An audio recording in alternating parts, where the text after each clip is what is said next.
Regarder une chaîne de télévision camerounaise donne des nausées. Certes, il y a quelques exceptions, mais de façon globale, les chaînes de télé au Cameroun manquent cruellement d'inventivité, d'originalité, d'authenticité et ne savent pas remplir d'ailleurs leur rôle qui est d'informer, éduquer avant de divertir. Toutes les chaînes de télé eh bien, sont devenues tout simplement des défouloirs, des pissoirs, des urinoirs où tout un chacun vient pour jouer son one-man show et surtout qui va attaquer une autre tribu qui n'est pas bien aimée. Bien évidemment, dans tout le monde entier, il y a des organes de régulation.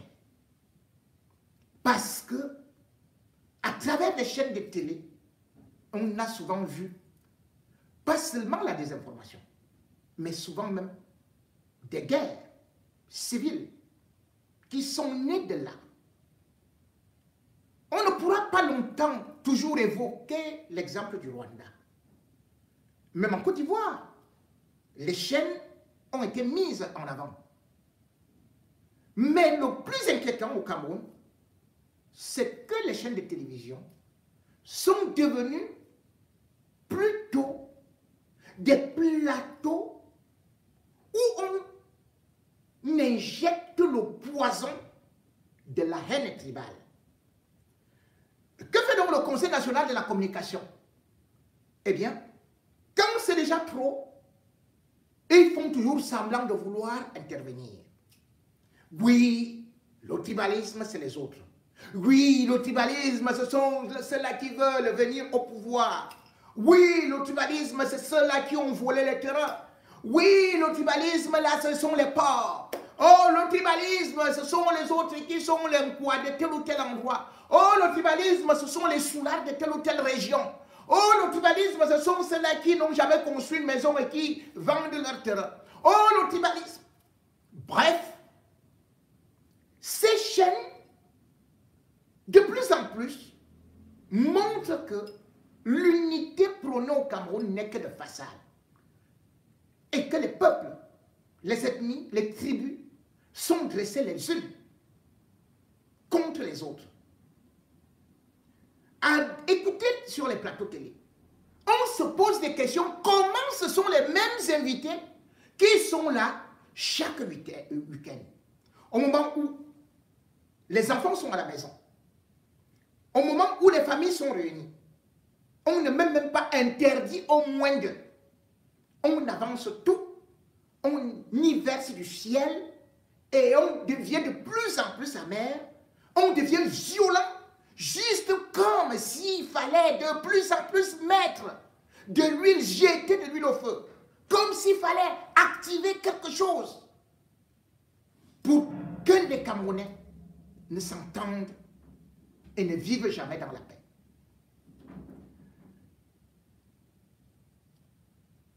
John Chebonken a donc fait semblant de vouloir sortir des communiqués pour soi-disant menacer. Et hop, bien évidemment, un apôtre de la paix a aussi saisi cette occasion-là. Vous savez très bien, il fut le premier directeur de Vision 4. Oui, mon cher fils, Ernest Obama Nana, bon, enlevez Nana parce que ça ne sonne pas trop très bien, qui bien évidemment a récupéré B-News 1 ou B-News 1. Et puis bien évidemment aussi, mes cousins de l'autre côté, ils ont aussi Info TV.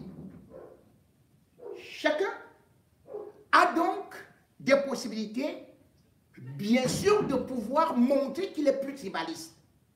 Et parce qu'ils ne sont pas punis, et parce qu'ils ne sont pas interpellés, ils peuvent donc dire n'importe quoi à la télé, et en même temps, démontrer que c'est eux qui veulent la paix. En même temps, c'est eux qui veulent, bien évidemment, vivre en sécurité avec tout le reste du Cameroun. Ces gens, comme je l'ai toujours dit, sont donc les agents de Vision Mille Collines.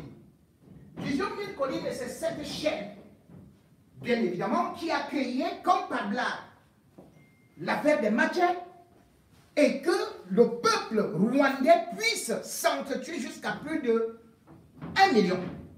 Aujourd'hui, le Cameroun, si on y prend garde, va y passer avec ce régime qui, bien évidemment, a pour seul objectif de voir les Camerounais s'entretuer. Comme ça, ils vont installer l'état d'urgence.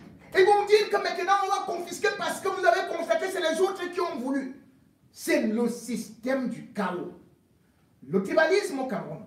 Nous devons combattre cette gangrène. Nous devons absolument la dénoncer avec toutes nos forces. Ce n'est pas une petite affaire. C'est une affaire qui menace notre patrie, notre nation. Ceux qui sont là aujourd'hui n'ont jamais aimé vivre dans la paix. Alors, ne tombez pas dans ce piège. Sachez que chacun d'entre nous devrait faire un effort. Voilà. On y va. Moi, dans mon mindset, moi je vis comme un Américain. Voilà. Je ne dépense pas. Moi-même, je vis comme un Bassa. Je ne dépense pas n'importe comment. Je ne fais pas des choses pour plaire. Je ne fais pas. C'est-à-dire qu'il faut pouvoir copier ça parce que longtemps, vraiment, il ne laisse pas terminer. Je l'ai dit ici, je suis pas parce que longtemps, on nous a fait croire que les Américains sont riches parce qu'ils ont le réforme de femmes blancs. C'est faux. C'est faux. Et j'ai pris la peine parce que j'ai longuement travaillé, notamment à Rien, j'avais beaucoup de collègues qui étaient de l'Ouest. Il faut copier ce qui est bon à mon école. Quand j'étais à l'époque, parce que les gens ont découvert Vision 4 quand on avait beaucoup d'argent, à un moment donné au départ, à Vision 4, on n'avait pas de salaire. Et à cette époque-là, vous savez ce que j'ai fait? J'ai acheté une moto. J'avais une moto. Mon moto taxi me versait 2500 par mois. Voilà mon fils. La moto, excuse-moi, 2500 par jour. Même si ton salaire de journaliste ne passe pas, par semaine, ça te fait combien? Tu as déjà quelque chose. Et c'est ce que les gars font. Comment les gars font? Le gars arrive à Yaoundé. Il vend les ceintures. Il va au marché Congo. Et parce que je l'ai fait également. En 99, cette année-là, mon père est décédé. Il m'a laissé un sang de cacao. Quand j'ai vendu mon cacao, je suis allé au marché, au commune à Douala. J'ai acheté les ceintures. La ceinture au marché au commune à Douala coûtait 500, 600 francs. Au marché central, on m'a fait fabriquer un comptoir en bois. J'ai pris un gars. Il y a les témoignages, son nom, il s'appelle un bon Conrad. Il est là. Après, il est parti au Maroc avec mon enfant. Je ne vais pas revenir là-dessus. Vous savez, j'ai une ceinture à 500, 600 au marché. Achetons les ceintures. Achetons les ceintures. Je vendais à Yaoundé entre 1200 et 1500 francs CFA.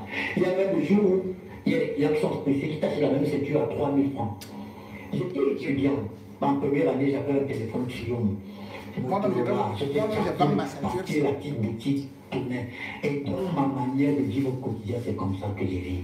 Chacun d'entre nous doit pouvoir copier ce qui est bon ailleurs et le prendre. Et depuis ces jours-là, parce que j'ai étudié, j'ai causé, parce que seulement en fait, il m'a dit, j'ai arrêté la ceinture parce que mon frère, justement, un de mes frères m'a pris tout l'argent. Il a pris tout l'argent, il est parti au Maroc avec mon argent et mes ceintures. Il a tout vendu. Voyez-vous, si quelqu'un, tu vas à Douala avec 100 000 francs, cacher des. Je croyais que c'est Paul Biya qui donnait l'argent aux hommes d'affaires. Si tu réussis à revendre. Voilà Obama, grâce aux ceintures. Il a acheté la cravate et la veste. Vous voyez le gars qui vend les ceintures, vous vous moquez même de lui. Il mange le tapioca avec des arachides. Mais il fait chaque semaine une cotisation. Peut-être de 20 000 chaque semaine. Il fait tout pour que le famille puisse avoir ses 20 000. 20 000 fois. L'année a combien de semaines? 52. 20 000 fois 52. Il ne s'arrête pas là. Les gars font les cotisations de 3 ans. Donc sur 3 ans, ils gagnent 20 000 chaque semaine.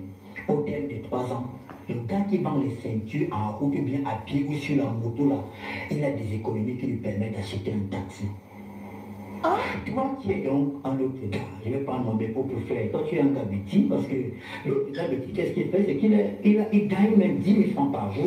Mais le jour qu'il a fait 10 000 francs, Il y a un poisson brisé qui est prévu le soir avec le Casanova, avec la dernière fille qu'il a gardée, il boit au quotidien, il vit bien. Il se moque du gars qui vend les ceintures.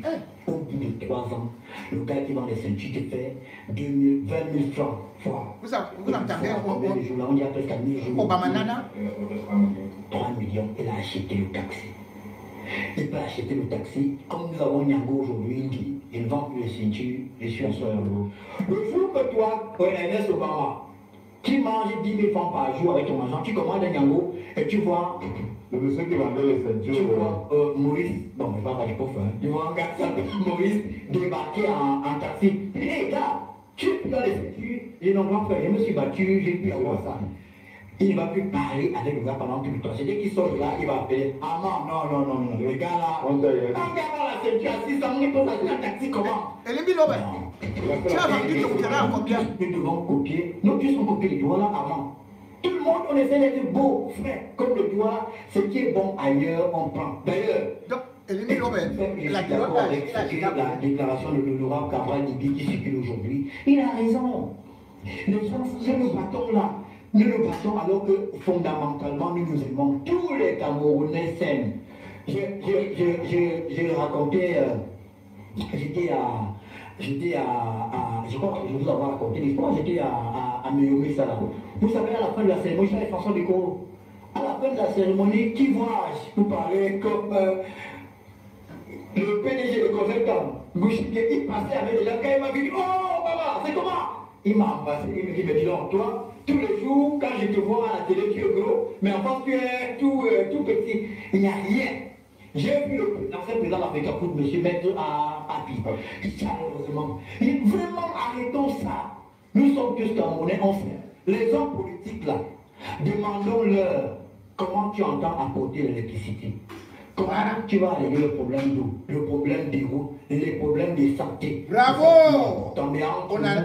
Bravo! Qui s'appelle Obama Zidane. Tu fais quoi? Non, dites-moi, qu'est-ce que j'ai fait aujourd'hui, Cyril? Qu'est-ce que j'ai fait de mon fils? Mais que les gens arrêtent. Les curiosités, tu veux devenir. Moi, dans mon mindset, moi je vis comme un Bamileke. Continuons. Je ne dépense pas. J'ai refait. C'est bon, il faut le payer. Je ne dépense pas n'importe comment. Je fais des choses pour plaire. Je ne fais pas. C'est-à-dire qu'il faut pouvoir copier ça parce que longtemps, vraiment, il ne laisse pas terminer. Je l'ai dit ici, je suis parti parce que longtemps, on nous a fait croire que les Bamileke sont riches parce qu'ils ont ils font le femme blanc. C'est faux. Ils travaillent. C'est faux. Et j'ai pris la peine parce que j'ai longuement travaillé, notamment à Rien, j'avais beaucoup de collègues qui étaient de l'Ouest. Il faut copier ce qui est bon à Montcol. Écoutez, je ne suis plus là. J'étais à l'époque parce que les gens ont découvert. C'est Obama qui parle là. On de au départ à Vision quand on n'avait pas de salaire. Le concept de honte. C'est encore Obama. J'ai honte également parce qu'il y a une entreprise qui a gagné un marché de construction de stade au Cameroun qui a été escroquée par la BAS. La brigade anti-Sardina. Qu'est-ce qu'ils viennent chercher dans les constructions de stades? C'est vraiment. Si vous me laissez parler, vous comprenez. C'est Obama.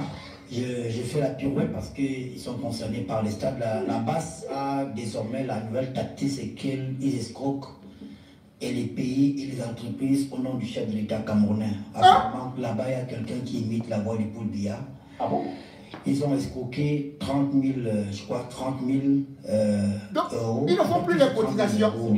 À une entreprise, je ne sais pas, à une entreprise. Ils ne vendent même pas les ceintures. Il parle de quelque chose de très sérieux, je pense qu'il y a une exclusivité. Hein, si, on a escroqué un peu plus de 30 000 euros à une entreprise turque qui est basée au Cameroun, qui est dans la construction des stades.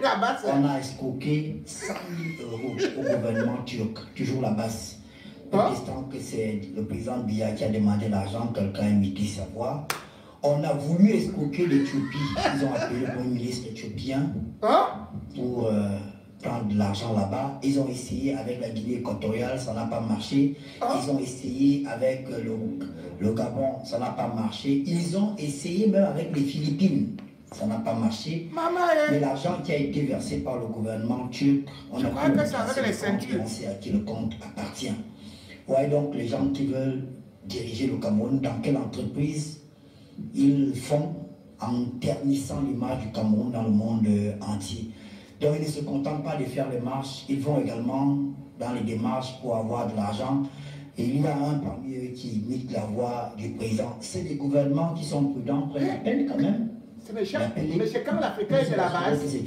Mais là, pour n'est pas la chaîne de la haine, n'est pas la chaîne de la division, c'est une chaîne républicaine. On a longtemps blagué avec ces gens-là, qui se retrouvent tous dans une seule et une région.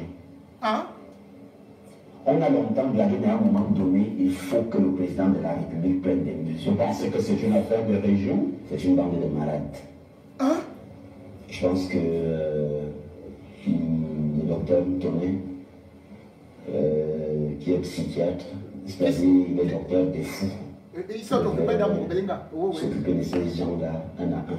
J'ai été très gêné, moi je vais dire les choses telles qu'elles sont, et ceux qui me connaissent savent que je ne marche pas des mots. J'ai été très gêné qu'un ami m'appelle hier, qui est bâclé, que je le dis, et qui m'appelle hier et me dit j'espère que vous allez arrêter de faire la promotion du tribalisme dans votre chaîne de télévision.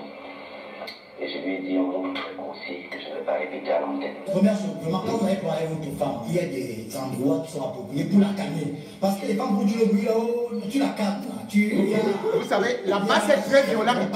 Maintenant, Obama vous apprend comment on fonctionne avec les femmes. Vous savez que si la femme avec les gens. Les épaules, elle aura mal, mais il n'y aura pas de séquelles. Ne versez pas la farine. Vous votre pouce sur le visage, comme Marcel le demande, au niveau du ventre, au niveau. La chose qui calme facilement la femme, c'est le cou. Vous la attrapez par le cou, vous appuyez. Au fur et à mesure qu'elle continue à parler, vous exercez la pression, elle va se calmer toute seule. Elle est comme ça, Obama. Elle est comme ça. Elle ne peut pas arriver comme ça. La chaîne est claire. Si vous laissez qu'elle descende déjà, c'est que vous ne pouvez pas la battre physiquement. Elle vous attrape à l'eau. Elle ne peut pas arriver là-bas. Vous le faites comment arriver. Parce que ce monsieur ne peut pas battre sa femme. Mais il y a également les jalousies exogènes qui naissent du fait qu'il y a une certaine tribu qui a préparé un capitaine candidat tireur de pénalty qu'on avait préparé pour prendre le Cameroun en 2018. Que ce tireur de pénalty-là avait profité d'un univers médiatique où il lui était favorable avec toutes les chaînes de télévision qui appartenaient à la même ethnie. Ils se rendent donc compte qu'il y a une autre ethnie qui a une télévision. Malheureusement, qui leur gagne le pion parce que la télévision en question est la meilleure. C'est une question sémantique. C'est le français facile. Bon, Cabral, explique-nous, c'est quoi même le tribalisme? On est dans une affaire où les victimes se font la guerre et c'est le bourreau qui arbitre. On est arrivé à un niveau où on vous dit que c'est Bamileke contre Boulou et contre Bassa et contre je ne sais quoi, contre nordiste. Quand vous regardez la mangeoire camerounaise, écoutez bien. est-ce qu'il y a une guerre ethnique là-bas? Écoutez bien ce qu'il dit. Quand on vous dit que ce sont les Boulous qui dirigent le Cameroun, est-ce que c'est vrai? Quand on vous dit que c'est les Bamileke, est-ce que c'est vrai? On vous dit que c'est les Bassa, est-ce que c'est vrai? Regardez juste. La mangeoire est représentative de toutes les ethnies. Ce n'est que les victimes de ça qui, eux, se bagarrent en faction ethnique. C'est le vieux schéma des esclaves des champs et des esclaves de plantation. Les esclaves de plantation et les esclaves de salon. Vous êtes tous esclaves. Mais ceux des plantations organisent des batailles contre ceux du salon. Et c'est le bourreau, l'esclavagiste, qui dit calmez-vous. C'est moi le problème, calmez-vous.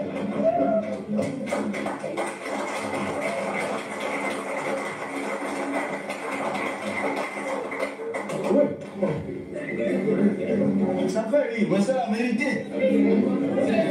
C'est-à-dire le débat ethnique aujourd'hui n'ont pas cours dans la mangeoire. C'est dans le groupe qui veut remplacer. Le groupe qui veut remplacer ceux qui sont au pouvoir. Voilà dans les gens.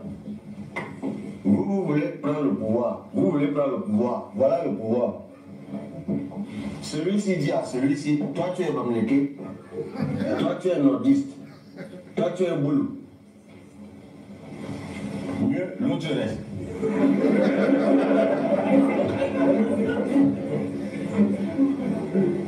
Et l'autre vous regarde. Mais ces gens, ils sont normaux.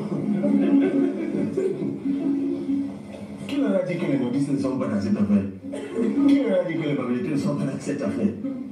Mais c'était le nom.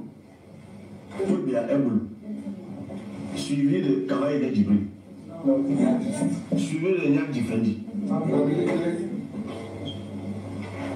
suivi de John Bouté, suivi de. C'est une mangeoire équilatérale. Bon, il peut y avoir quelques disparités sur les angles. À ceux qui reprochent souvent à Paul Biya de nommer un peu plus de boulot que de Bassa, je leur demande souvent, quand vous-même vous avez vos boutiques au quartier, vous faites comment? Non. Je sors par là puisque je n'ai plus qu'une minute pour dire que il faut que nous puissions écrire le contrat social. Nous sommes en... On n'a pas de problème avec les Miloubet. C'est pas que les Miloubet, sinon il n'existe pas. Le problème, c'est que sa déclaration a une insinuation. Et il l'a dit de façon explicite. Et il veut parler les Bamileke. Qui est les Bamileke qui parle explicite? Est-ce que vous mettez sorti sur le compte du tribalisme? Puisqu'il a dit le plus grave de l'excitation à la division, à la haine tribale. Il a dit, c'est ça, c'est grave. Et ben, tous les Bamileke n'étaient pas à l'UPC. Il faut le dire. C'est comme ceux, je ne vais pas les citer, n'étaient pas à l'UPC, par exemple. Certains, quand ils parlent de Oum, ils disent, nous, les Bassa, on a lutté. Les Bassa n'ont pas lutté. Certains Bassa ont été à l'UPC. Il faut le dire. Donc, l'assimilation en disant, les Bamileke de l'UPC ont pris des terres dans le Lungu. C'est un scandale. Parce qu'il y avait plein de Bamileke anti-UPCistes notoires. On a même baptisé les départements au nom de l'UPC. Est-ce que l'UPC c'était un parti? Mais il a aussi parlé des Bamileke de l'UPC. Il n'a pas parlé de tous les Bamileke. Non. Il a dit que le combat de Ouadie dans le Congo, c'était pour servir les intérêts des Bamileke qui prenaient les terres aux responsables Bongo. C'est le Mongo. C'est ça. Mon père a été attaqué pendant le non, le PC ne pouvait pas être. On ne pouvait pas être un parti tribaliste. D'ailleurs, quand vous regardez la gestion de l'UPC, est-ce que vous avez un sentiment de problèmes tribaux dans l'UPC? J'ai lu le message. Le secrétaire particulier de Wandé, c'était marqué Betolo, de Dimondari, comme Rémi. Comment le principal responsable, où il a envoyé? Il n'a pas envoyé Makebetolo dans le Mongol. Il a envoyé justement en pays Bamileke. Ça veut dire qu'il n'y avait pas une assimilation, une distinction tribale dans les affirmations dans la démarche de Wadi-NS. Ce qui nous horripile, ce n'est pas que l'IME ait son point de vue sur Wadi, peu importe.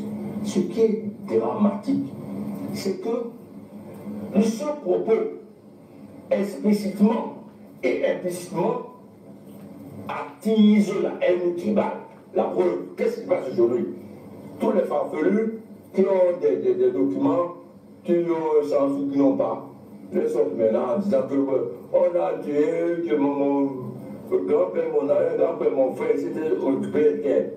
Et certains documents montrent même que la complicité dans ce brigandage par des partis surclamants de l'UPC, ce qui était faux, était sous la corruption des autorités administratives, les gendarmes, les policiers, les préfets, qui ont donc participé à cette expropriation faite par des bandits.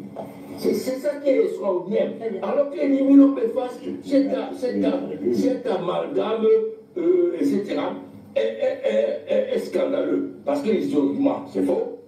Politiquement, c'est très, très dangereux. Quand je suis un gars du monde de Limobali, en 1960, il y avait des élections au Cameroun. Après, vous allez répondre à ma question. Bien sûr. Mon père était candidat. Mon père était candidat contre l'UC. l'Union camerounaise. Il a été attaqué pendant sa campagne sur le terrain entre après Banga et Douala. Attaqué par qui? On s'est rendu compte que par une bande d'armée commandée par les armées de M. Mako Tangale, qui était le candidat de l'Union camerounaise. Vous savez que donc... L'Union camerounaise, c'est ça qui a donné l'UNC. L'UNC qui a donné le RDPC. Mon père, il est mort avec des dizaines de plomb dans la poitrine. Donc c'était l'Union camerounaise qui a attaqué mon père face à cette aversion. Chacun a sa version. Vous voyez que là, c'est le chasseur qui raconte l'histoire. Non, le chasseur. Vous savez bien que... Oui. On a un historien. Oui.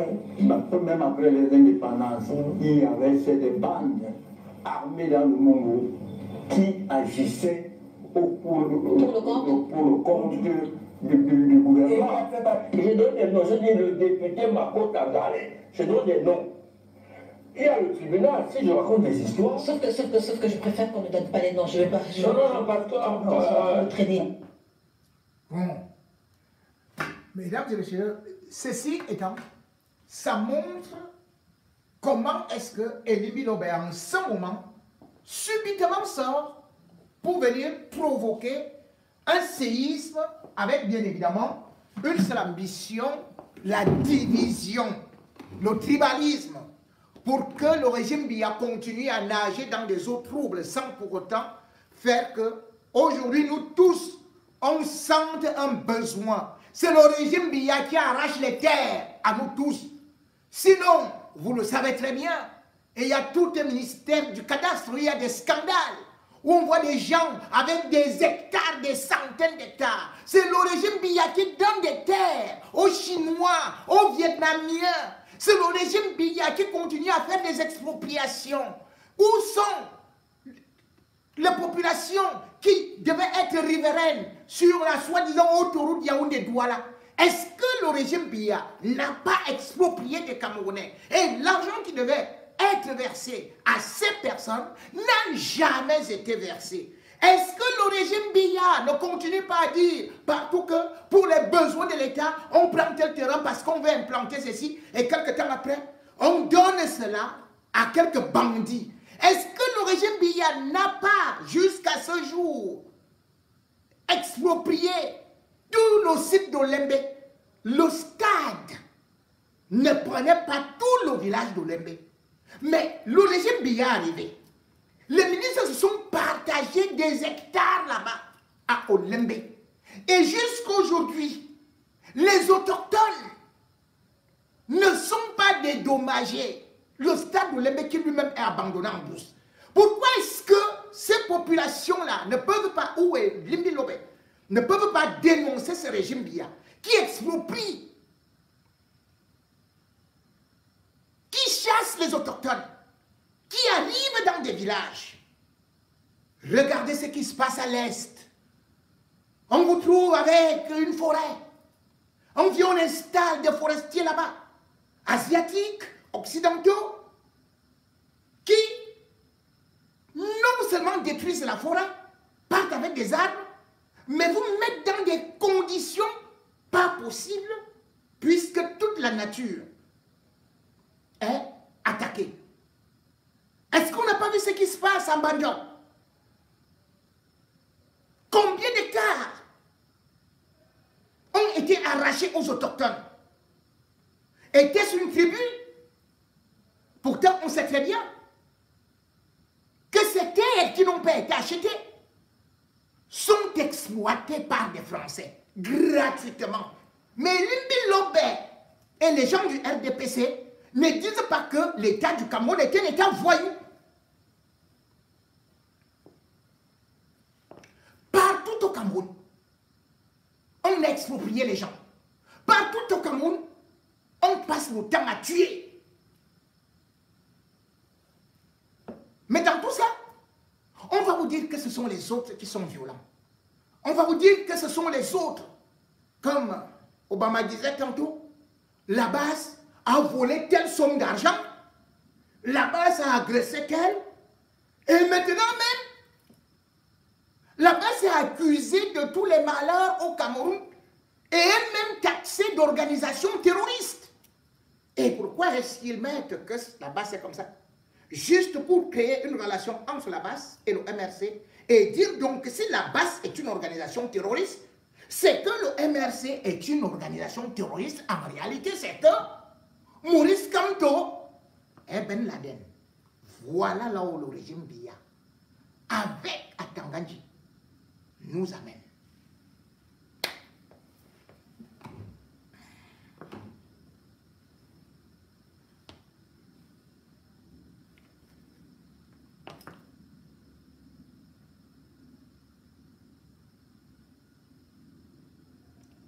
La politique de la non-violence paye, mais aussi devant le lion, devant la panthère, si vous n'avez pas une arme, n'allez pas faire la politique de la paix, de la non-violence. Ces fauves vont vous manger.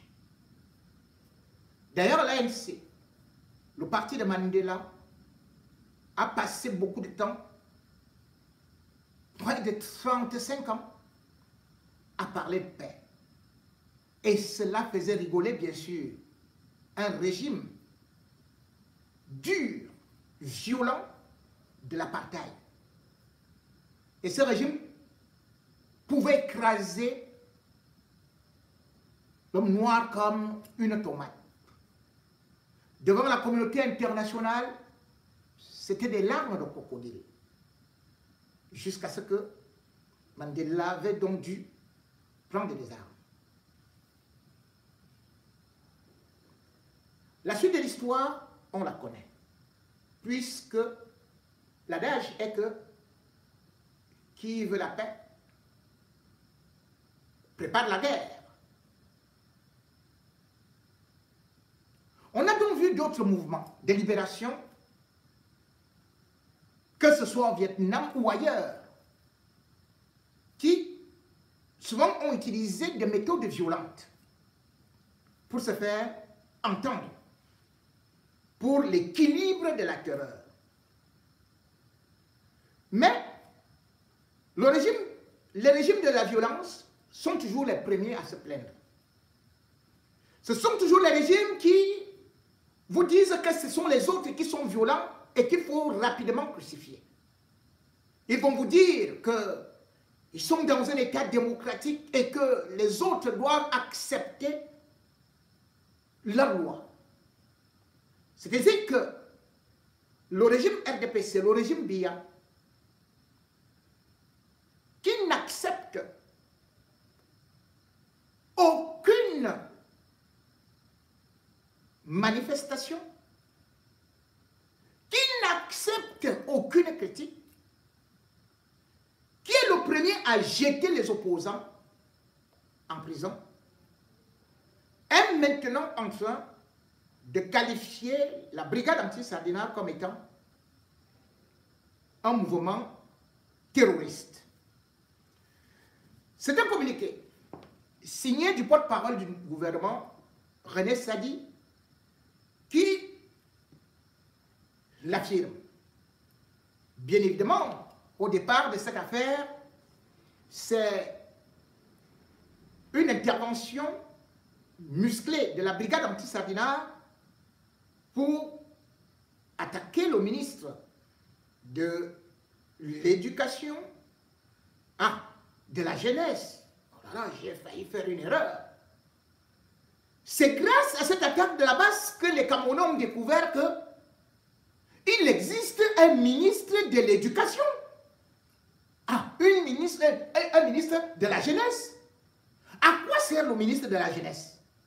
Le ministre de la jeunesse est donc venu en France pour nous expliquer plutôt les œuvres d'un régime de la vieillesse, d'un chef d'État le plus vieux du monde. Il a donc écrit un livre pour lui. Rien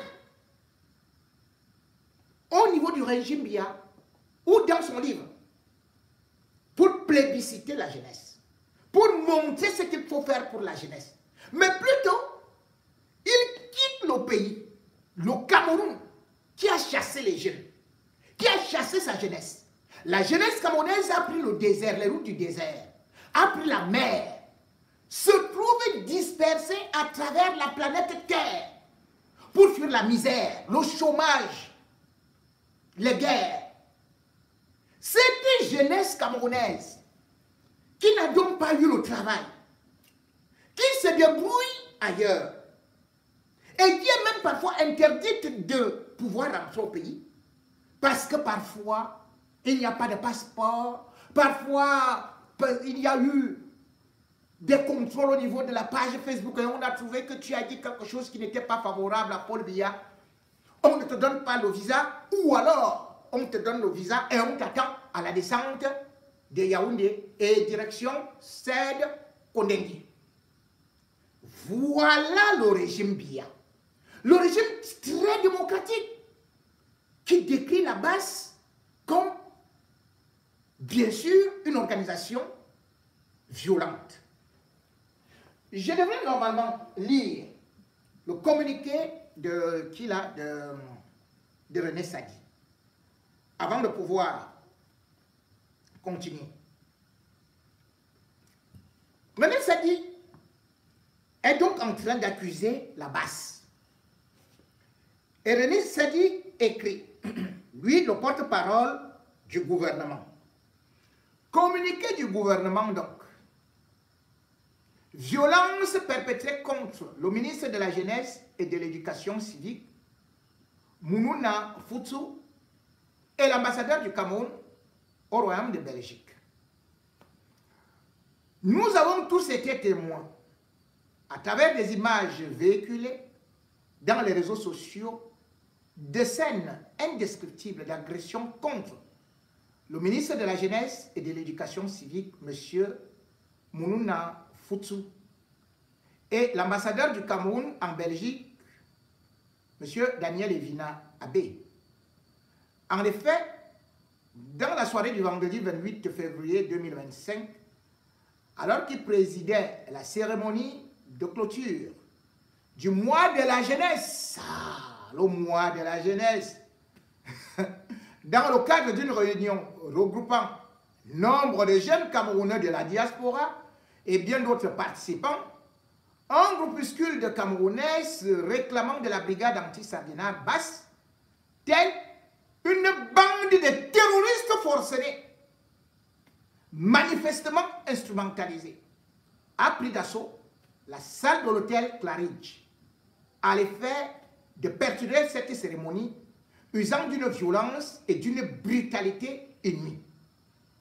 En outre, dans la matinée du 3 mars 2025, au moment où il s'apprêtait à quitter son lieu de résidence pour le Cameroun, le ministre de la Jeunesse et de l'Éducation civique et l'ambassade du Cameroun en Belgique, qui l'accompagnait pour la circonstance, ont de nouveau été sauvagement agressés par les mêmes hors-la-loi dont le comportement en terre étrangère, dirigé contre les officiels du pays dont ils se revendiquent, a été tout simplement effarant, intolérable et ne peut en aucun cas se justifier.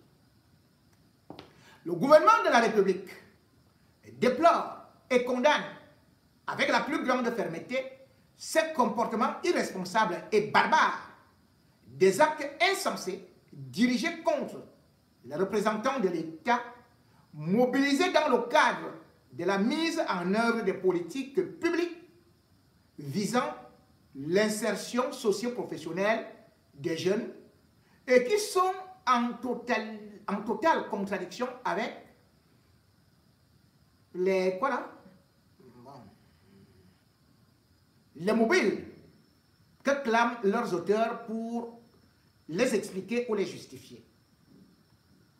Le gouvernement affirme que, sans prendre des représentants de l'État, en l'occurrence un membre du gouvernement, dans l'exercice de ses fonctions, et un ambassadeur du Cameroun, ce n'est ni plus ni moins porter atteinte au Cameroun tout entier.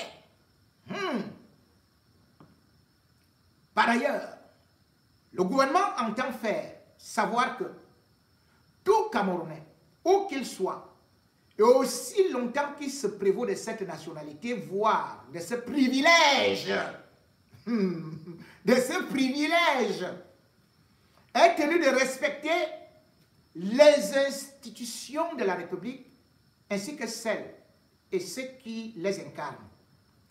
Le gouvernement rappelle, une fois de plus, que le Cameroun est une démocratie et un état de droit où nul n'a le droit de se faire justice autrement que par les voies qu'autorisent les lois de la République et que les changements institutionnels ont lieu non par la violence mais par les urnes. Aussi appelle-t-il les Camerounais et particulièrement ceux de la diaspora à faire preuve de responsabilité et accorder toute leur confiance aux institutions de la République en vue de l'aboutissement heureux des projets de développement en cours dans notre pays. Le gouvernement invite également les uns et les autres, sans exclusive, à l'intérieur comme à l'extérieur, à une prise de conscience de notre responsabilité collective dans la préservation de l'image, des marques du Cameroun, tout comme dans le maintien de la paix et de la stabilité de notre pays. De même, face à cet incident grave, survenu sur le territoire d'un pays ami, le gouvernement en appelle au respect réciproque par les autorités des pays amis des engagements et des responsabilités qui incombent à tous les États en vertu des conventions internationales et auxquelles nous sommes tous partis. En tout état de cause, des mesures appropriées seront prises pour retrouver les auteurs de ces actes séditieux et les traduire devant les autorités compétentes. Le ministre de la Communication, porte-parole du gouvernement, Emmanuel Sadi. Mesdames et messieurs, prenons donc phrase par phrase. Et ce qui vous marque d'abord, c'est que le ministre de la Jeunesse et de l'Éducation quitte le Cameroun. Et il vient plutôt parler de ses projets, des projets pour la jeunesse en France. Pas en France, en Europe. Les jeunes Camerounais sont où? Ceux qui ont besoin de projets sont où? Mais ils sont au Cameroun. Ils sont sur les benskins. Ils sont au chômage. Tout jeune d'ici a déjà au moins de quoi manger. Tout jeune d'ici peut aller manger dans les restos du cœur. Tout jeune d'ici a déjà au moins une assistance médicale. Que s'il tombe là, on part avec lui à l'hôpital. Tout jeune d'ici, dès qu'il a les papiers, l'État lui verse déjà un peu d'argent. L'État subventionne des jeunes. On te met à Pôle emploi. Tu touches pendant que tu ne travailles même pas. Mais tu quittes ton pays. Tu viens donc en Europe, où les jeunes ont fui. Ton SMIC à 36 000 francs. Pour venir toucher au moins 1 500 €. Tu laisses cela à qui tu donnes juste le pain sardine. Qu'est-ce que le pain sardine fait à quelqu'un qui est ici? Nous, le poulet, on le jette dans les poubelles. Même les chiens ici, parfois même ils boudent le poulet, la viande. Parce qu'il y a encore de quoi manger. On n'est pas au paradis, mais on a le minimum. Alors un jeune, qu'est-ce qu'il a à la sortie de ses études? Rien. Maintenant, on parle d'un état de droit. Le Cameroun est un état de droit. Oui, monsieur le ministre, est-ce que vous pouvez me dire où se trouve le jeune Djoubaïrou? Djoubaïrou peut avoir l'âge de votre petit-fils, monsieur le ministre. pas là où il se trouve. Sa pauvre maman a fait le tour du Cameroun pour le chercher. Avait-il une arme? Avait-il attaqué les forces de sécurité? Il avait juste dénoncé, comme dans tout état de droit, le vol qui se faisait avec les fausses cartes d'identité fabriquées en vue du hold-up électoral. Il devrait être décoré. Mais qu'est-ce que vous avez fait? Dans votre état de droit, sans convocation, sans mandat d'amener, sans mandat d'arrêt, les sbires du régime sont partis l'arrêter, l'ont torturé en Gandéré et l'ont transféré à Yaoundé. Pas moyen de manger. Il faisait des besoins sur lui. Le jeune Djoubaïrou. Depuis le 26 février, personne ne sait là où il se trouve. État de droit. Un enfant d'autrui a été transféré à la DGRE, qui est pourtant chargée des renseignements extérieurs. Ah oui, c'est cette DGRE, dans l'état de droit, qui a assassiné Martinez Zogo. Oui, Martinez Zogo, état de droit. C'est cette DGRE qui a fracassé le crâne de Paul Tchouta, déformé ses yeux.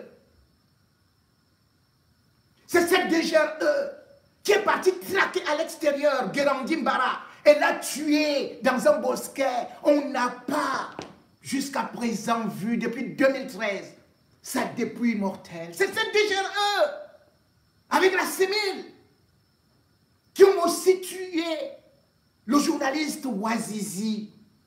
Jusqu'aujourd'hui, dans votre état de droit, sa pauvre maman, son pauvre oncle, ses frères, sa communauté ne savent pas là où vous avez enterré son cadavre, là où vous l'avez jeté après l'avoir tant torturé, nu à l'électricité.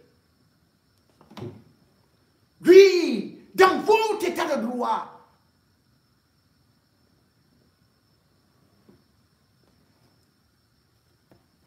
vous parlez des lois internationales.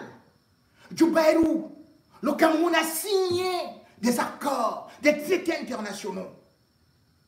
Comment se peut-il qu'aujourd'hui on nous dise que Djoubaïrou se retrouve tantôt à la DGRE et qu'il a été exploité là-bas, un enfant, un jeune de cette envergure-là, pendant 16 jours de bastonnade, de mauvais traitements. Et puis, transféré au CED. Pourtant, qu'est-ce que la loi du Cameroun dit? Que la garde à vue ne peut pas excéder 14 jours. Mais depuis décembre, nous sommes en mars. L'enfant d'autrui n'a même pas encore vu sa maman.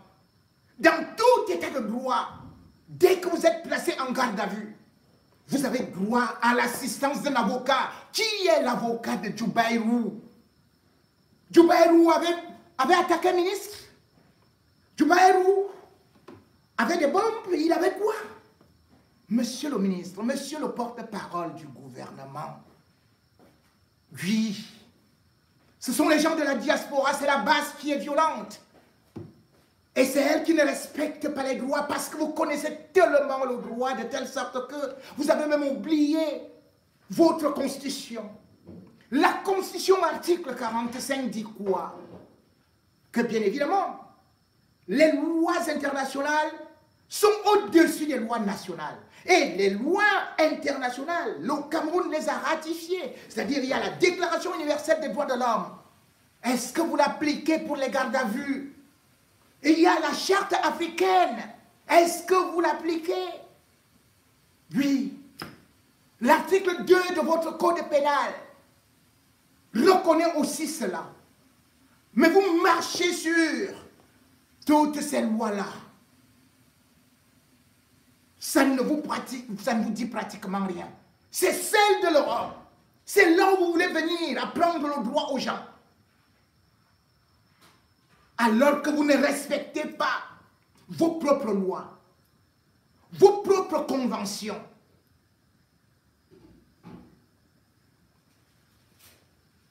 Et vous voulez donner des leçons? Vos lois, avec des hommes de droit. Comment est née la crise anglophone? Parce que vous avez tabassé les avocats, vous les avez piétinés, vous les avez humiliés. Et jusqu'à présent, dans des tribunaux, ça se poursuit.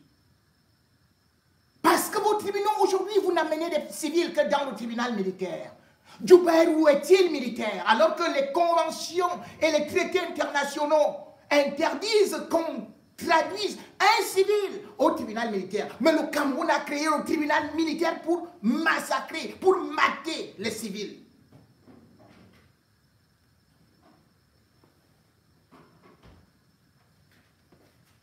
Et puis, comme je disais tantôt, ces avocats, on a vu un qui voulait défendre un client. Vous l'avez roulé au sol, vos gendarmes. Et c'est maintenant l'État qui le poursuit. Monsieur le ministre, à côté de vous, il y a Moyo. Oui, Moyo. Ou alors si vous voulez Moyoc. La boisson. Vous dites que les gens sont sous ici. Ils sont agressifs. Ceux de Moyo, ils avaient pris du chanvre, du vin de palme, du harki, du mbalam, du kourkourou, de tout. Ils avaient des machettes. Et il y a 2 hommes qui ont été assassinés. 2 cadavres là à Moyo. Toi, ministre de la Communication, tu n'es pas parti, tu n'as pas fait de communiqué. Le ministre de l'Administration territoriale n'est pas allé, aucune autorité n'est allée. C'est dans un état de droit. Ils se sont fait justice là-bas avec des machettes dans votre état de droit. Oui, le Cameroun est état de droit dont on doit être fier de porter, comme vous le dites. Croyez-vous qu'on serait fier, comme vous le dites? Le Cameroun ne vient-il pas d'être traduit là à l'ONU, au comité de torture, contre la torture? Vous avez vu quel autre pays africain avec un tel macabre bilan? Vous avez vu quel pays remportait le prix mondial de la corruption? Oui, monsieur le ministre. À côté de vous donc à Moyo, vous n'avez pas encore sorti de communiqué. À Moyo, vous avez peur des enfants de Moyo, des bandits de Moyo, des gangsters de Moyo. Et vous venez parler aux gens qui sont dans la diaspora. Là, il y a la loi. Là, il y a les droits. Mesdames et messieurs, regardons d'abord ce qui s'est passé à travers les réactions de la base qui, je vous le dis, n'est qu'une organisation reconnue en Europe comme association et qui, bien évidemment, contrairement à ce que d'autres vous disent, n'a donc pas utilisé la violence comme on en connaît, par exemple, au niveau du Cameroun ou alors partout ailleurs où, bien évidemment, personne n'est jamais à l'abri de quoi que ce soit. Je vais trouver certainement les images. Veuillez m'excuser. Nous allons voir si nous pouvons y arriver. Que nul ne peut se présenter. Non, ce n'est pas ça. Oh là. Nous allons essayer de voir si nous avons des trucs de la base.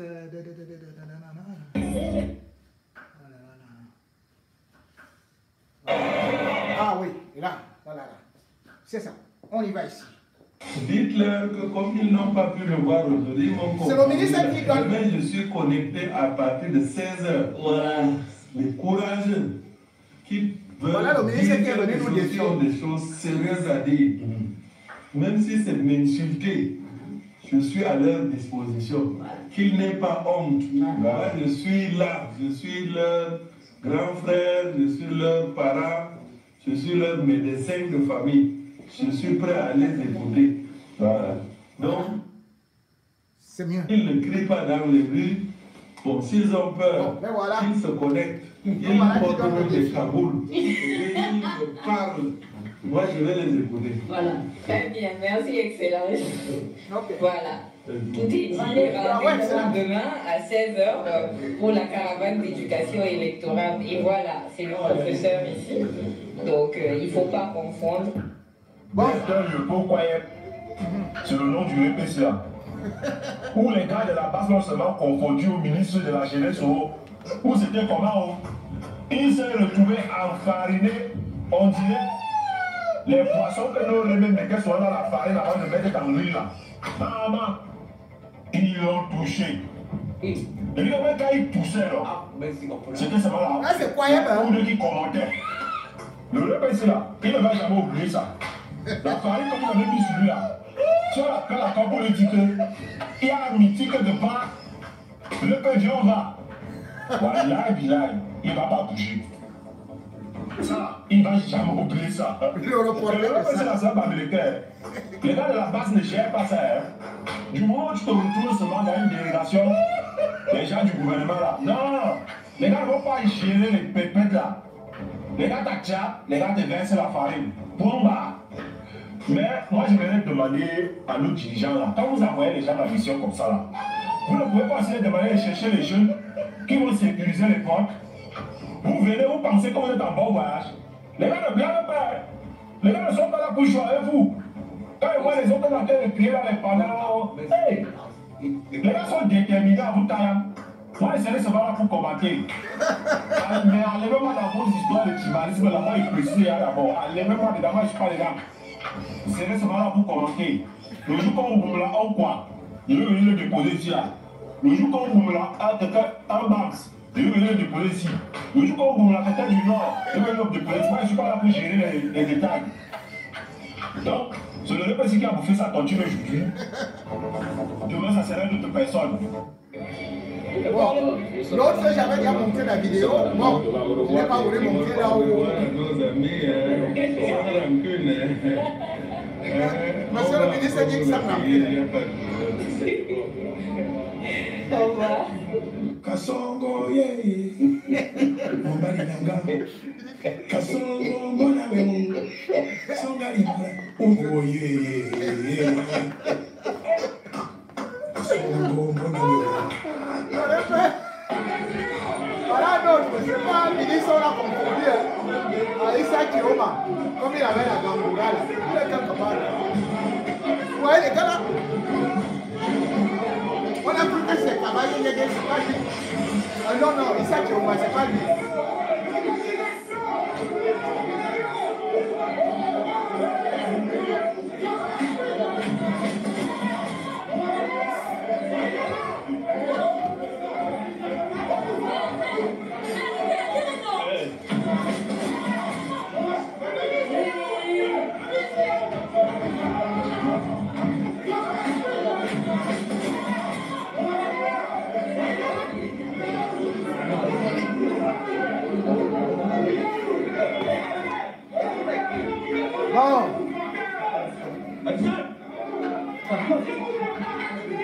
Je n'ai pas voulu montrer tout.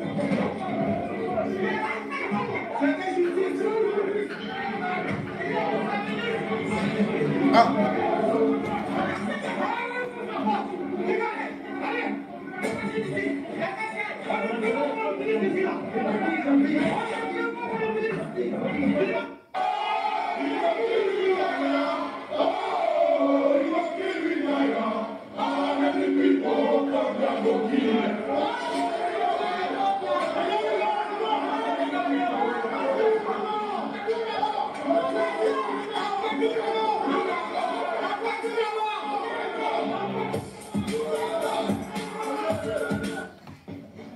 Hey, là, il s'entraîne, hein? Le ministre s'entraîne avant de venir à Paris, en Europe.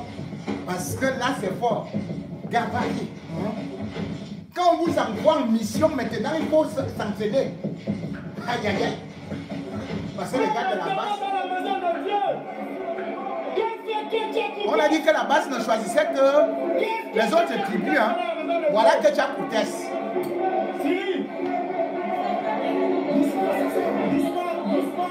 Ceux qui vous ont dit que la base ne choisit que d'autres tribus, d'autres ennemis. Voici que Dja Koutès, qui ensuite, donc laissez la manipulation.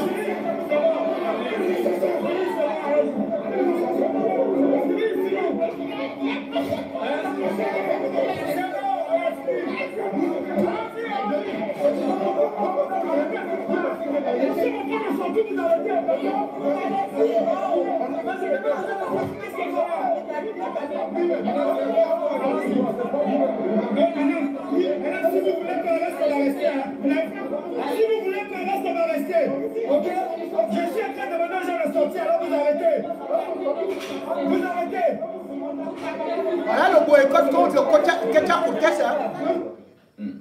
C'est-à-dire que moi, j'étais en train de féliciter les gars qui avaient bien bastonné les gars de la basse.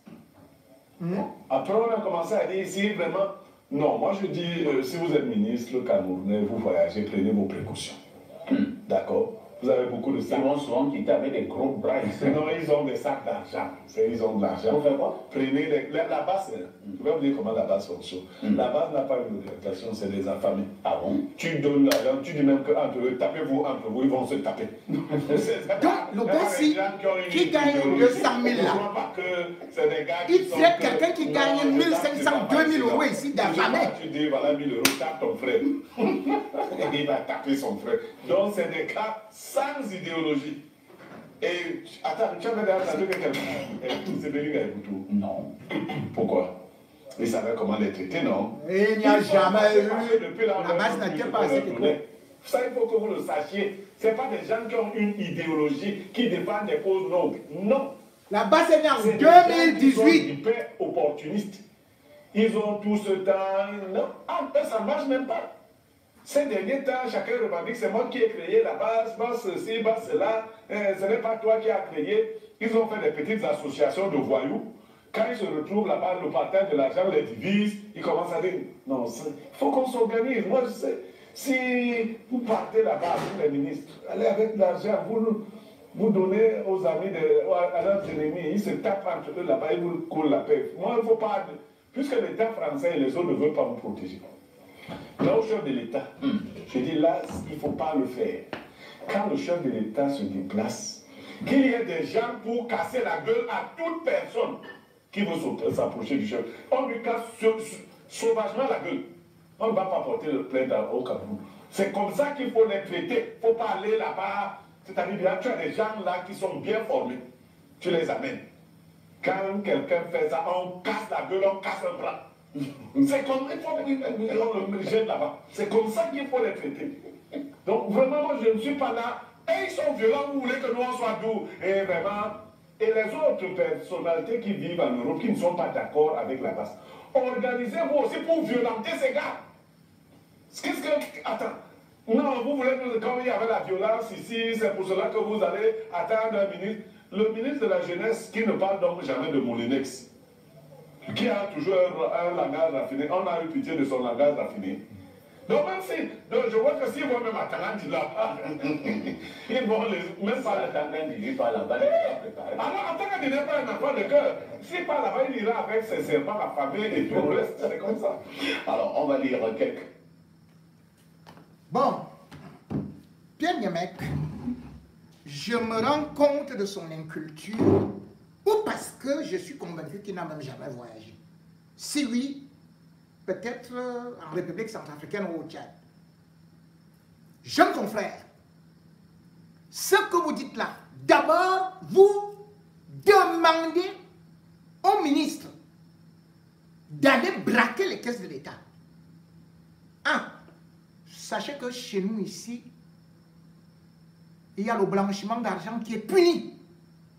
Ils vont porter cet argent où? Comment?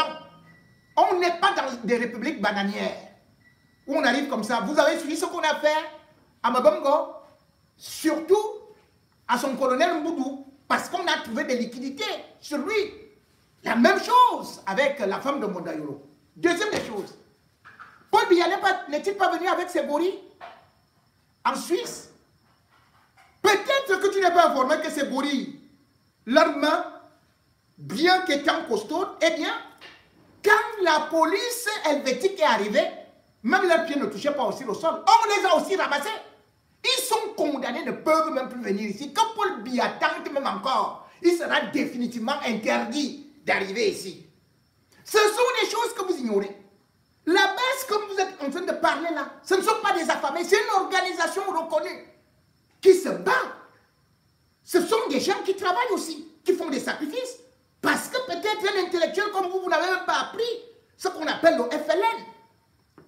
Le FLN en Algérie, vous savez ce qu'il a fait en France dans les années 1955? C'est-à-dire que c'était une organisation de combat. Une organisation d'ailleurs qui avait des méthodes de terrorisme.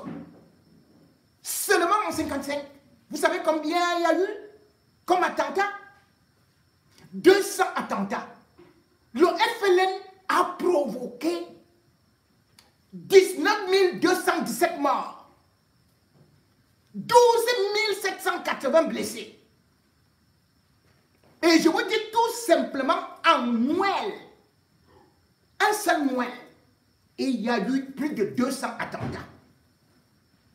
On ne peut pas parler dans un état de droit où on jette la farine sur Macron. On gifle Macron. Ici, les ministres, on jette des tomates sur eux, y compris aux États-Unis. Vous croyez que vous êtes dans la sauvagerie? Vous êtes dans des républicains bananières. Viens tenter de faire ça. Heureusement que tu n'auras même pas de visa. Mais regarde ce qui se passe chez toi. Voilà alors l'État civilisé. Voilà quelqu'un qui se balade. Boum, on tire. Ce monsieur est actuellement ici. Il est en Europe. Il est venu se soigner, il travaille. Il va regarder le ministre de Biya. Vous voyez comment on a tiré sur son pied? Voilà l'état de droit.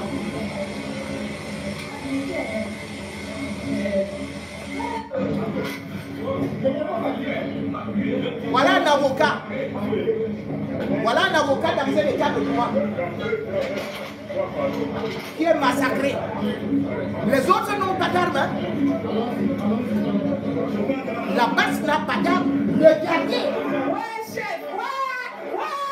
C'est un avocat. L'état de droit.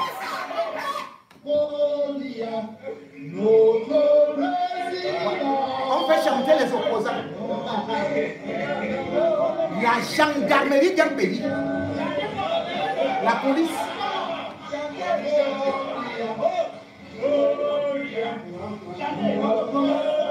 Voilà l'état de droit.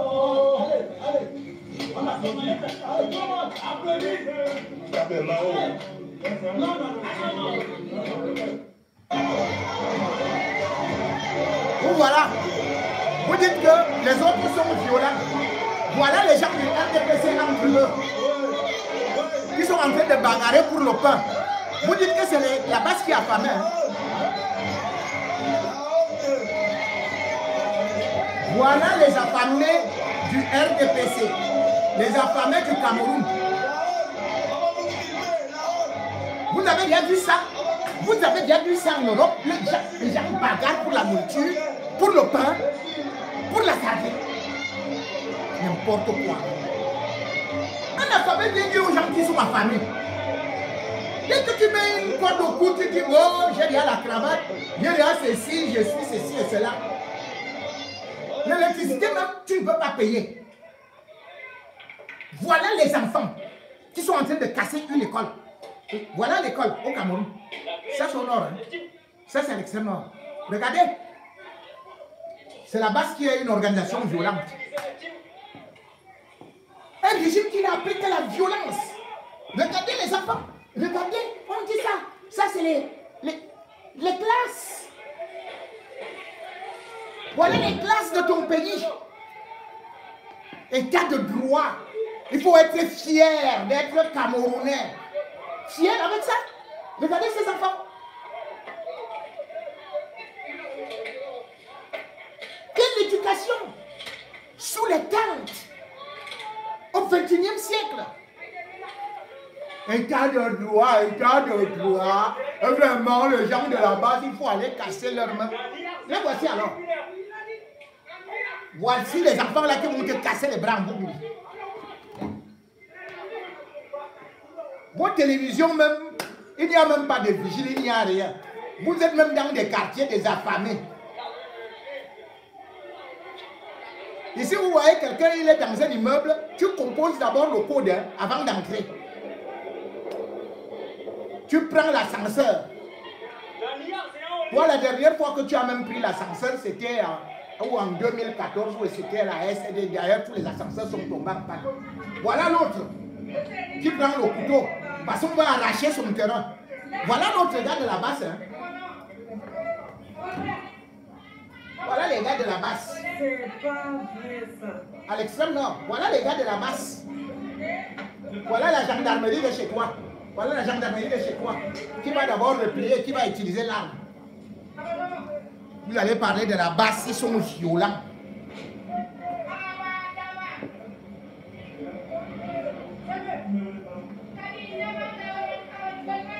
Un état de non-droit, un état voyou. Comme ça, là, les autorités savent tout parler. Ils viennent arracher le terrain de ce garçon. Voilà. Regarde même comment le gendarme court. Lui-même ne sait même pas courir. Ils ont les ventres gros comme ça, là. Et vous dites qu'ils vont venir faire ça comme les gars de la base. Pardon, laissez ça. Enlevez-moi ça. Il y a donc, comme je dis toujours, dans notre pays, des grands connaisseurs qui sont prompts à vouloir donner des leçons et qui sont prompts, comme Emmanuel Sadi, à vous dire que bon, voilà les relations des partis, les relations internationales et tout, mais qui n'est pas capable de les respecter. Le B à bas de la diplomatie. Ils invitent quelqu'un, l'ambassadeur de la Belgique. Vous allez faire quoi contre l'ambassadeur de la Belgique? Rien. Puisque la Belgique elle-même, on poursuit l'État ici. L'État, c'est-à-dire qu'actuellement, la Belgique a au moins 5 procès. C'est les Congolais, par rapport à son passé colonial. Donc, même l'un des procès qui fait sensation, c'est les femmes métisses qui ont porté plainte contre la Belgique.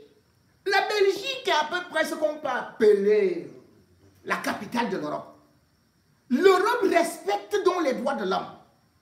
Et ces droits de l'homme, on ne se lève pas et on les bafoue n'importe comment. Vous êtes ministre, on vous jette la tomate. La base n'a utilisé aucune arme. Et il faut lire les conventions internationales. Parce que déclarer ça, il dit qu'il va porter plainte. Mais la base peut même porter plainte contre le ministre de la Communication et le gouvernement d'avoir été traité d'organisation terroriste, de forcené. Or, c'est une association. Alors, si l'association défend des droits, revendique ceci, et il y a encore que beaucoup d'entre eux ne peuvent même pas rentrer au pays. Comment vous pouvez qualifier ça d'association terroriste? Ce n'est pas vous qui décrétez en territoire étranger qu'une association est terroriste. C'est même manquer de respect à l'Europe et au Conseil, à l'ONU, voilà, au Conseil de sécurité de l'ONU. C'est le Conseil de sécurité de l'ONU qui, par la résolution 1722, détermine les organisations terroristes. Et d'ailleurs, quand on parle du terrorisme, c'est un mot qui a été inventé et qui a été utilisé pour la première fois en France en 1740.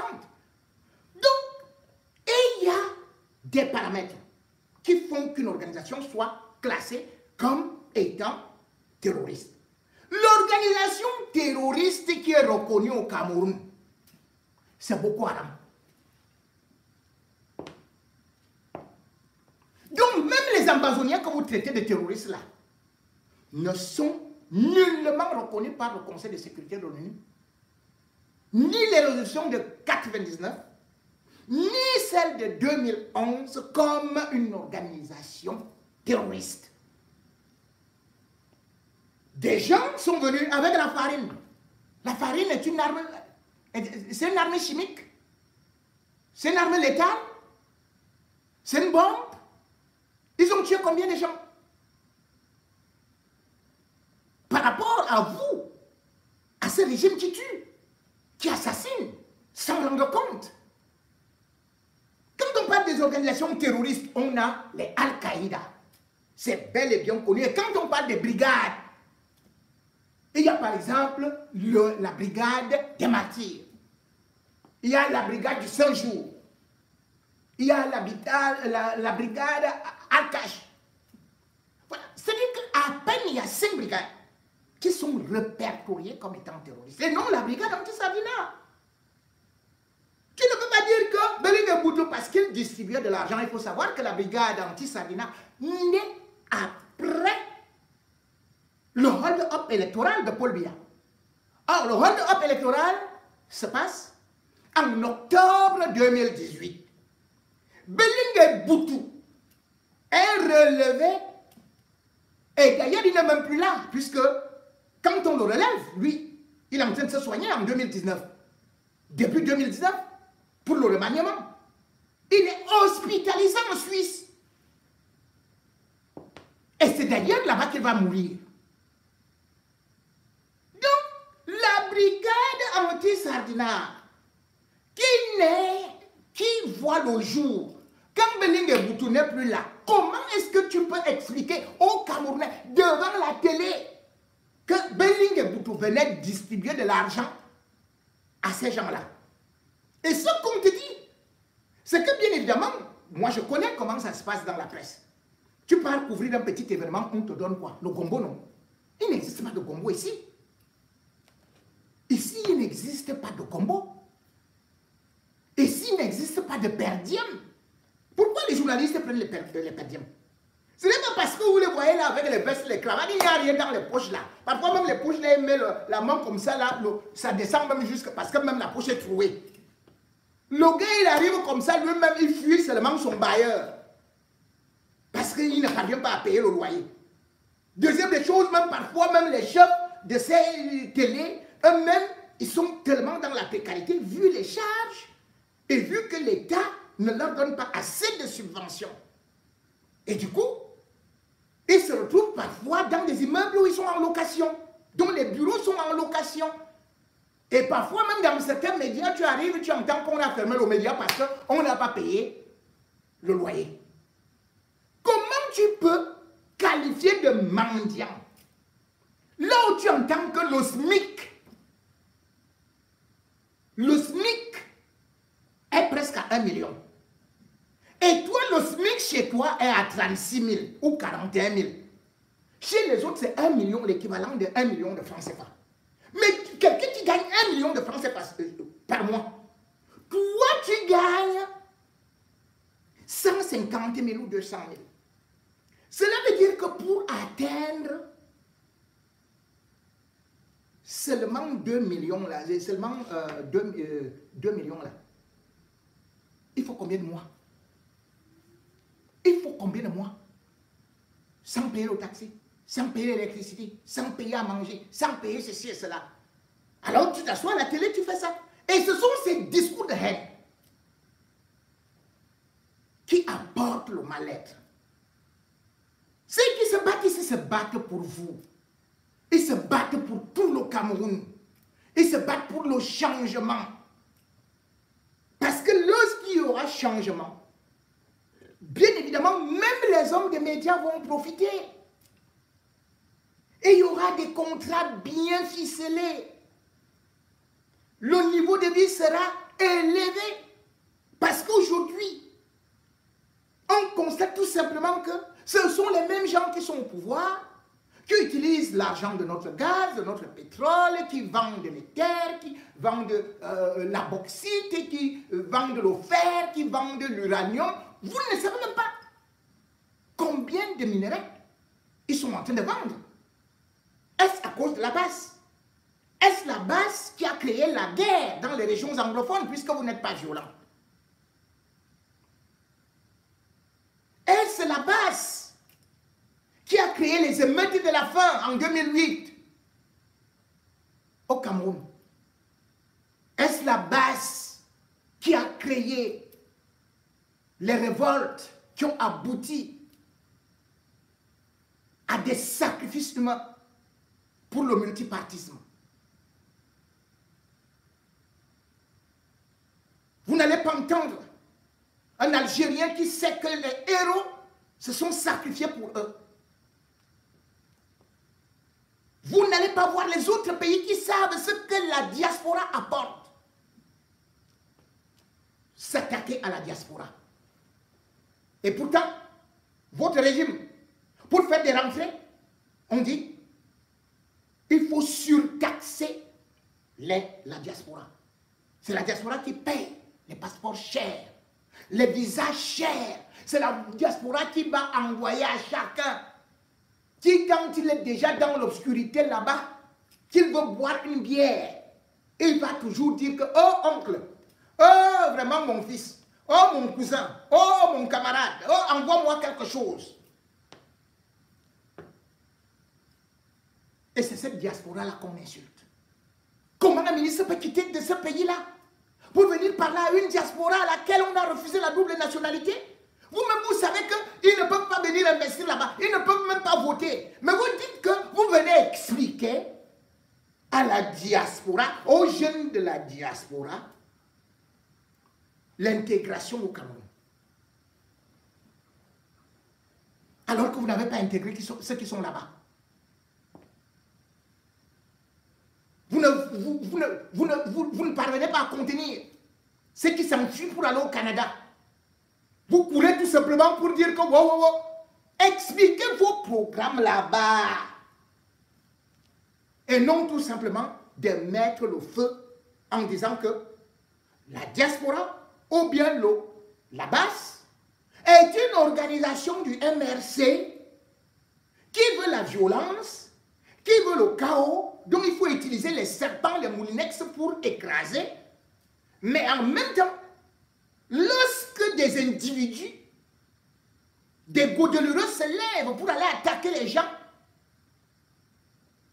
à Moyo, à Sangmelima, à Borova, à Mbengue, vous ne dites plus que c'est la milice de Paul Biya. Pourquoi vous ne dites pas que c'est la milice de Paul Biya?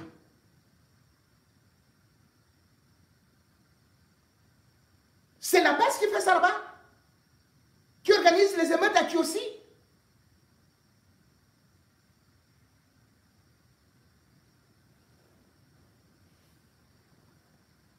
Juste parce qu'ils veulent relier les actions de la base aux activités de Maurice Kamto, qui pourtant a toujours déclaré qu'il voulait le changement dans la paix.